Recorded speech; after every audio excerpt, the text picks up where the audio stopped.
Messi ফ্যানরা বলে বাংলাদেশে নাকি রোনালদো ফ্যান নাই।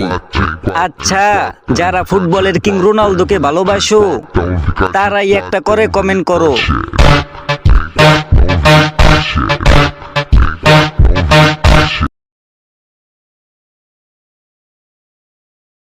রোনালদোর মুখে ইনশাআল্লাহ শুনলেন। আল্লাহ যদি চান আর আমি যদি ইনজুরিতে না পড়ি, রোনালদোর মুখে আল্লাহর নাম শুনে কিছুটা অবাক হলেন না? অবাক হবেন না। রোনালদোকে ইনশাআল্লাহ বলার জন্য কেউ কোনো টাকা পয়সা দেয়নি, বরং তিনি নিজেই এখন কথাবার্তা ইনশাআল্লাহ বলেন। ওই যে একটা প্রবাদ আছে না, সঙ্গদোষে লোহা ভাসে, তেমনটাই ঘটল। সৎসঙ্গে রোনালদোর মুখেও জায়গা করে নিল আল্লাহর নাম। মনে জায়গা করে কি নিবে কোনোদিন? এই প্রশ্নের জবাব পাওয়া যাবে সময়ের সাথে সাথে। তবে রোনালদো কেন এই কথা বললেন, আসুন একটু দেখি। কথায় বলে লোহার সান্নিধ্যে লোহা যেমন শক্ত হয়, সুগন্ধি পাশে থাকলে তেমনি মানুষও সুবাস ছড়ায়। মানুষ যেমন সঙ্গ পায় তেমনি রং ধরে, সঙ্গগুণে মানুষ ধীরে ধীরে ভালো দিকে ঝুঁকে পড়ে। আর রোনালদোর মুখে ইনশাল্লাহ শোনাও ঠিক সে কথাই প্রমাণ। গ্লোব সকার অ্যাওয়ার্ডস 2025 ছিল পর্তুগাল টিমের জন্য স্মরণীয় একটি রাত।